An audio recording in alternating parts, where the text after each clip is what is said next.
আসসালামু আলাইকুম রহমতুল্লাহ। আমি মোহাম্মদ আবিদ। ইনশাআল্লাহ আজকে আপনাদেরকে স্ট্রাকচারাল মেকানিক্স এর বলের যে মোমেন্টের যে হিসাবটা করো ওই মোমেন্টটাই আমরা এই অধ্যায়টা নিয়ে একটু দেখাই দেবো। একটা গুরুত্বপূর্ণ ম্যাথ দেখেন, এখানে একটা ফ্রেম দিয়ে দেওয়া আছে, অনেক সুন্দর একটা ফ্রেম।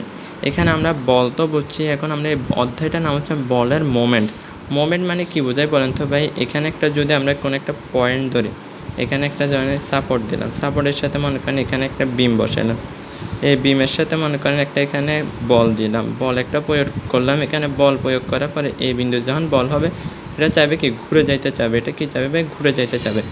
এই বল এখানে যে এফ কাজ করছে, এই এফের সাথে এখানে একটা দূরত্ব, এই এফের সাথে দূরত্ব যে সম্পর্ক, তাহলে moment is equal F into D.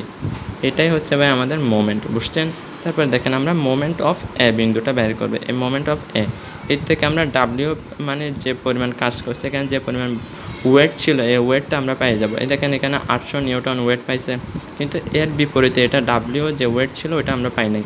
কেমন? এই এ বিন্দু থেকে ধরলে আমরা কি ডাব্লিউ এর পরিমাণটা পেয়ে যাবো। এই মোমেন্ট অফ এ ধরলাম, এ বিন্দু ওপরেরটা কি পজিটিভ, নিচেরটা কি নেগেটিভ। ওপরের অংশ এ বিন্দু থেকে ওপরের অংশ পজিটিভ, এ বিন্দু থেকে নিচের অংশ কি ভাই? নেগেটিভ।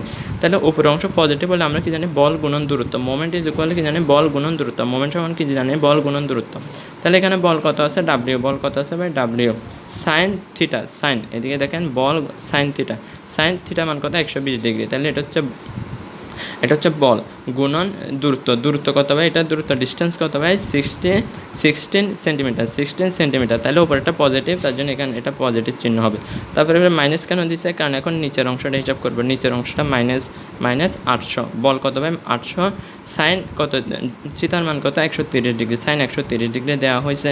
এবং দূরত্ব কত দেওয়া আছে ভাই? দূরত্ব ডিস্টেন্স কত আছে? 20 সেন্টিমিটার দেওয়া আছে। তাহলে সাইন 130 সাথে 20 গুণ করে দিলে আমাদের মানটা যেটা পাবো ওইটাই দেখবো। এরপরে দেখেন এই পাশে পজিটিভ আছে, এ পাশে নেগেটিভটা যদি লেফট থেকে রাইটে পাঠিয়ে দিই তাহলে ওটাও পজিটিভ হয়ে গেছে। মাইনাস চিহ্ন বাম থেকে ডান পাশে চলে গেলে কি প্লাস হয়ে যাবে। এরপর আমরা এটা পুরোটা ক্যালকুলেট করে মান যা পাইলাম, এখানেও পুরোটা ক্যালকুলেট করে মানটা বসাবো। এরপর আমরা ডাব্লিউটা রয়ে যাবে, যে আর মান প্রয়োজন ও বাদে অন্য সকল উপাদানকে আমরা কী করবো? এর বিপরীত পাশে পাঠিয়ে দেবো। ডাব্লিউ সাথে এটা গুণ আকারে আছে, তাহলে এটা এ পাশ থেকে এ পাশে চলে যাবে, ভাগ আকারে চলে যাবে। তাহলে ডাব্লিউ এর মান কত পাইছে? 884.32 নিউটন। এদিকে দেখেন এখানে চিত্রের মধ্যে 883.32, এটা কত হবে? ডাব্লিউ এর মান 884.32। এখানে একদম নিচে কত আছে? এর বিপরীতে 800 আছে, এর বিপরীতে উপরে পজিটিভটা কত হবে? 884.32 নিউটন বল কাজ করবে। ঠিক আছে, ইনশাল্লাহ। ধন্যবাদ। সবাই একটু বোঝা বলার চেষ্টা করেন। আসসালামু আলাইকুম রহমতুল্লাহ।